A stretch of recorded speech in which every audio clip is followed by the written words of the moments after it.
कठोपनिषद में नचिकेता ने तीसरा वर मांगा। यमाचार्य ने नचिकेता को कई सांसारिक प्रलोभन दिए, इच्छावर मांगने के लिए कहा, लेकिन नचिकेता के अंतर्मन में एक ही प्रश्न बैठा हुआ था, मरने के बाद में आत्मा रहती है अथवा नहीं, अथवा वो किस रूप में रहती है, उसका ठीक ठीक कल्याण किस प्रकार से होता है।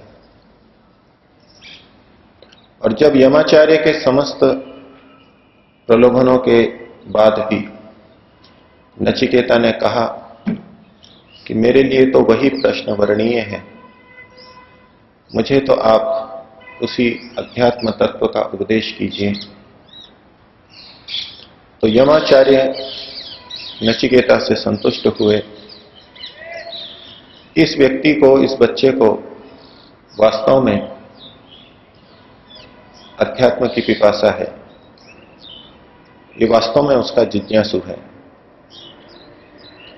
और ये वास्तव में केवल उसी को जानना चाहता है। सांसारिक विषयों को अपना लक्ष्य लेकर के यह नहीं चल रहा है। तो फिर उसको उपदेश देना प्रारंभ किया, और अध्यात्म का मार्ग कैसा होता है उससे संबंधित कई उपयुक्त निर्देश, गूढ़ बातें उसे बताई।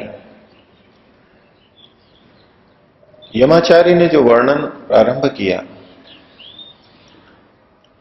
वो उन्होंने सांसारिक मार्ग और आध्यात्मिक मार्ग दोनों की तुलना करते हुए प्रारंभ किया। यमाचार्य को भी ये तत्व भली प्रकार से स्पष्ट था, अथवा यूं कहें कि महर्षि कठ इस बात को भली प्रकार जानते थे कि जब तक तुलना पूर्वक विवेचना ना हो, विवेक की प्राप्ति ना हो, दोनों पक्षों के गुणधर्म हानि लाभ सामने ना आ जाएं, तब तक व्यक्ति ठीक निश्चय नहीं कर सकता। आज के युग में भी बड़े बड़े प्रबंधकों के लिए मनोवैज्ञानिक यही सलाह देते हैं कि जब उनको निर्णय में संशय हो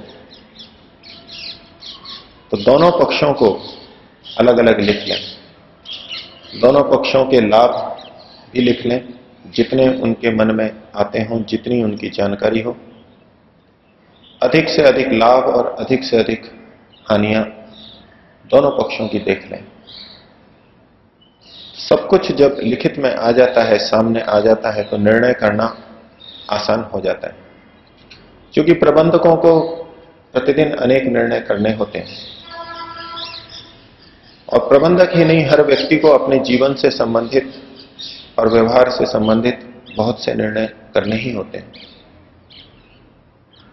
तो इसी शैली को महर्षि कठ ने यमाचार्य के माध्यम से यहां प्रस्तुत किया और कहा कि अन्यत श्रेय अन्यत उत एव प्रेय। श्रेय और प्रेय, इन दो शब्दों के माध्यम से उन्होंने इन दोनों मार्गों को संकेतित किया। श्रेय मार्ग अर्थात कल्याण का मार्ग, अध्यात्म का मार्ग, मुक्ति प्राप्ति का मार्ग,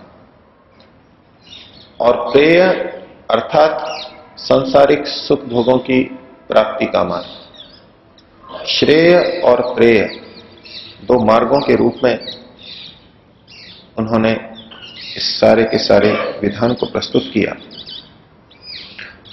तो कहा अन्यत श्रेय, ये जो श्रेय है, श्रेय मार्ग है, ये बिल्कुल अलग है, और अन्यत उत एव प्रेय, और ये जो प्रेय मार्ग है ये भी बिल्कुल अलग है। ये दोनों बिल्कुल अलग अलग रास्ते हैं। जिस प्रकार से कोई व्यक्ति दो रास्तों पर एक साथ नहीं चल सकता, अलग अलग लक्ष्यों को बना के, दो विपरीत लक्ष्यों को बना करके दोनों रास्तों पर नहीं चल सकता। उसको अपना पहले लक्ष्य निर्धारित करना होता है और तदनुरूप किसी एक मार्ग को चुनना होता है। और यदि दोनों मार्गों को कोई व्यक्ति चुनेगा तो कुछ देर वो एक रास्ते पर चलेगा और कुछ देर लौट करके फिर दूसरे रास्ते पर चलेगा, फिर दूसरे रास्ते को छोड़ करके पहले रास्ते पर चलेगा। कुल मिलाकर के वो कभी इधर और कभी उधर ऐसे ही घूमता रहेगा और कहीं नहीं पहुंच पाएगा। तो महर्षि कट कह रहे हैं कि ये दोनों रास्ते बिल्कुल अलग अलग हैं। अन्यत श्रेयः अन्यत उत प्रेयः। और ये श्रेय और प्रेय दोनों शब्द दो की तुलना में कहे गए हैं। श्रेय अर्थात कल्याणकारी, दो में से जो अधिक कल्याणकारी है उसको श्रेय बोलते हैं। जो कल्याणतर है उसको श्रेय बोलते हैं। और प्रेय का अर्थ है जो प्रिय लगने वाला रास्ता है, मार्ग है। तो दो मार्गों में से जो अधिक प्रिय है वो प्रेय है। और सांसारिक मार्ग के लिए प्रेय शब्द का प्रयोग और आध्यात्मिक मार्ग के लिए श्रेय का प्रयोग ये बताता है कि दोनों ही मार्ग दोनों गुणों से युक्त है। आध्यात्मिक मार्ग कल्याण से युक्त है तो सांसारिक मार्ग भी कल्याण से युक्त है। लेकिन अपेक्षाकृत आध्यात्मिक मार्ग अधिक कल्याणप्रद है, इसलिए उसको श्रेय कहा। इसी तरह से सांसारिक मार्ग प्रिय है, प्रिय होता है, लेकिन आध्यात्मिक मार्ग भी अप्रिय हो ऐसा नहीं, वो भी प्रिय होता है। बहुत से लोगों को वह भी प्रिय लगता है। लेकिन दोनों में प्रियता की तुलना करें, आकर्षण की तुलना करें, तात्कालिक आकर्षण की तुलना करें तो सांसारिक मार्ग अधिक प्रिय प्रतीत होता है। इस दृष्टि से सांसारिक मार्ग को प्रेय शब्द से कहा और आध्यात्मिक मार्ग को श्रेय शब्द से कहा। और चूंकि दोनों की तुलना की जा रही है इसलिए कहा जा रहा है कि ये दोनों में से ये अधिक प्रिय है और ये अधिक कल्याणकारी है। कल्याणकारी तत्व दोनों जगह है और आकर्षण का तत्व, प्रिय तत्व भी दोनों जगह है। केवल तुलना से कहा जा रहा है। तो श्रेय और प्रेय ये दोनों बिल्कुल अलग अलग रास्ते हैं, इनको मिला करके नहीं चलना। और आगे कहा उभे नानार्थे पुरुषम सिनीतः। ये दोनों मार्ग, श्रेय और प्रेय मार्ग, भिन्न भिन्न प्रयोजनों से, भिन्न भिन्न अर्थ से पुरुषम सिनीतः, पुरुष को बांधते हैं। इन दोनों रास्तों को बांधने वाला यमाचार्य कह रहे हैं।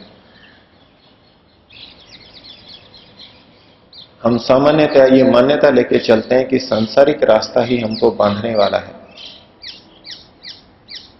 बांधने वाला अर्थात आकर्षित करने वाला, जिससे कि हम बंध जाएं और उसी दिशा में चलते रहें।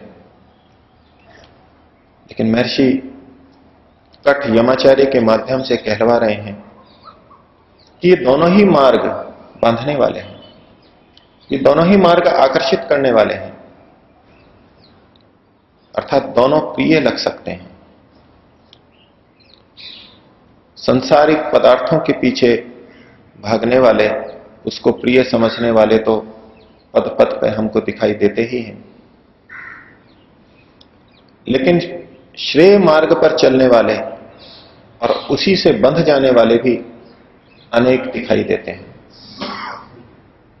इतिहास में भी ऐसे अनेक महापुरुषों के वर्णन हैं, योगियों के वर्णन हैं,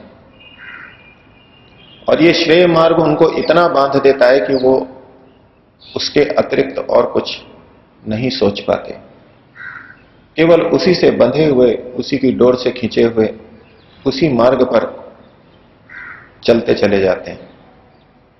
तो मार्ग तो दोनों ही बांधने वाले हैं, और व्यक्ति बंधता तभी है जब वहां उसको कुछ लाभ दिखाई दे, आकर्षण दिखाई दे, उसे अपना हित दिखाई दे। और ये आध्यात्मिक मार्ग तो इतना बांधने वाला है कि बड़े बड़े महापुरुष राजपाट छोड़ करके, सांसारिक आकर्षणों को छोड़ करके उस ओर लग गए तो पीछे मुड़ के भी नहीं देखा। तो मार्ग तो दोनों ही बांधने वाले हैं, दोनों ही में आकर्षण है। अन्यत श्रेयः अन्यत उत एव प्रेयः, दोनों अलग अलग हैं, और ते उभे नानार्थे पुरुषम सिनीत, वे अलग अलग प्रयोजनों से व्यक्ति को बांधते हैं। सांसारिक मार्ग भौतिक सुख साधनों के लिए बांध लेता है, और आध्यात्मिक मार्ग मानसिक शांति और ईश्वर के आनंद के लिए बांध लेता है। तो रास्ते तो दोनों तरफ हैं, दोनों तरफ आकर्षण है, लेकिन भेद उत्पन्न होता है। और जो व्यक्ति श्रेय को ले लेता है, श्रेय मार्ग को चुन लेता है, उसका तो कल्याण होता है। अगली पंक्ति में कहा, तयोः श्रेय आददानस्य साधु भवति। दोनों तरफ कल्याण है और दोनों तरफ प्रियता भी है, लेकिन कल्याण और प्रियता की मात्रा में भिन्नता है। तो इसलिए जो व्यक्ति श्रेय आददानस्य, श्रेय को लेने वाले का, श्रेय मार्ग पर चलने वाले का साधु भवति, कल्याण होता है। इन दोनों मार्गों में से जो श्रेय को चुनता है उसका कल्याण हो जाता है। और हीयते अर्थात यह उप्रेयो वृणीते, जो प्रेय का वर्ण करता है वो अर्थात हीयते, उस प्रयोजन से हीन हो जाता है। जिस लक्ष्य को लेके वो चला था वो लक्ष्य उसको प्राप्त नहीं हो पाता है। चाहे श्रेय मार्ग हो, चाहे प्रेय मार्ग हो, आध्यात्मिक मार्ग हो या सांसारिक मार्ग हो, कोई भी मनुष्य इन पर क्यों चलता है? उसका एकमात्र उद्देश्य है कि मुझको अनंत दुख रहित सुख की प्राप्ति हो, दुखों की निवृत्ति हो। सुखों की प्राप्ति और दुखों की निवृत्ति के लिए ही भौतिकवादी प्रयासशील है, और इसी प्रयोजन से आध्यात्मिक व्यक्ति भी प्रयासशील है। तो इन दोनों का प्रयोजन, इन दोनों का अर्थ, इन दोनों की सार्थकता सुख की प्राप्ति में और दुख की निवृत्ति में है। एक ही प्रयोजन के लिए दोनों चल रहे हैं, लेकिन रास्ते दोनों अलग अलग हैं। और इन दोनों में से जो श्रेय का वर्ण करता है उसका तो कल्याण हो जाता है। जिस प्रयोजन के लिए वो निकला था, जिस प्रयोजन के लिए वो पुरुषार्थ कर रहा था, वो प्रयोजन पूर्ण होता है। लेकिन जो श्रेय मार्ग पर चल रहा है उसका संपूर्ण दुखों की निवृत्ति और पूर्ण सुख की प्राप्ति का प्रयोजन पूर्ण नहीं हो पाता। वो अपने अर्थ से, प्रयोजन से हीन हो जाता है, रहित हो जाता है। हीयते अर्थात यह उप्रेयो वृणीते।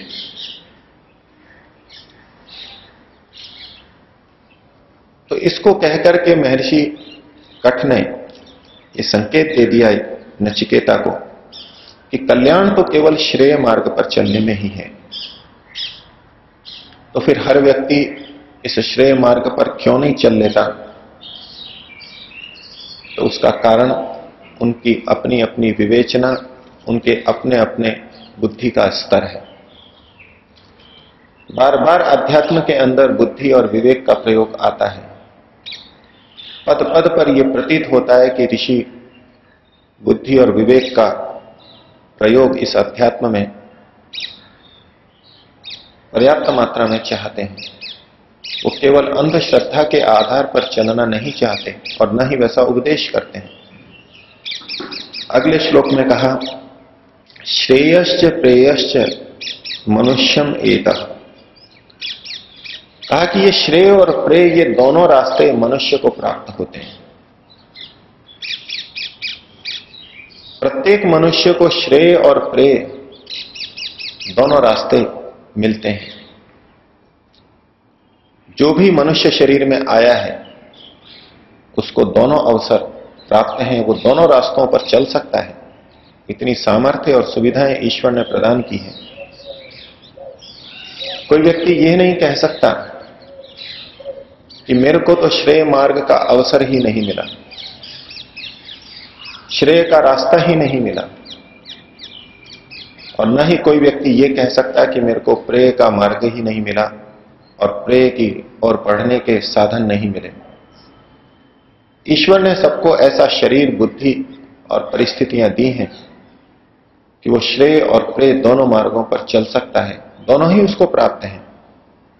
और ये केवल मनुष्य को प्राप्त है, अन्य किसी प्राणी को प्राप्त नहीं है। श्रेयश्च प्रेयश्च मनुष्यम एतः, ये दोनों मनुष्य के पास आए हैं। ईश्वर ने इन दोनों को मनुष्य के लिए प्रदान किया है, दोनों उपलब्ध हैं उसके सामने।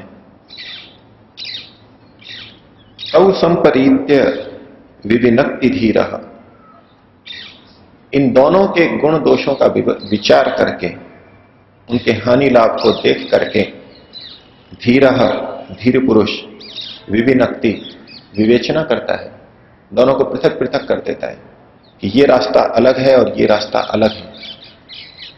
जैसा कि इस द्वितीय वल्ली के प्रारंभ में कहा, अन्यत श्रेयः अन्यत उत प्रेयः, ये श्रेय अलग है और प्रेय अलग है।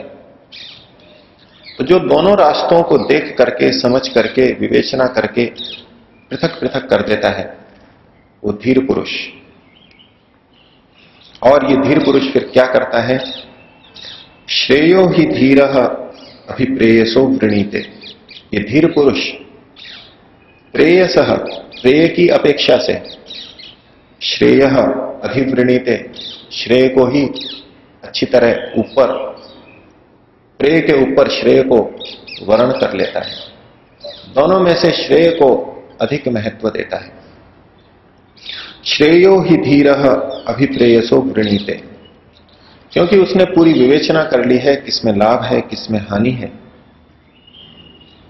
और प्रेय को कौन वर्ण करता है और वो प्रेय को क्यों वर्ण करता है, उसके लिए महर्षि ने कहा, प्रेयो मंदो योग क्षेमात् वृणीते। मंद, जो मंद है, जिसकी बुद्धि मंद है, जो अच्छी प्रकार से समझ नहीं पाया, वो प्रेयः वृणीते, प्रेय मार्ग का वर्ण करता है। और वो प्रेय मार्ग का वर्ण क्यों करता है, उसके लिए कारण बताया, योग क्षेमात्, योग और क्षेम के कारण से वो प्रेय मार्ग का वर्ण करता है।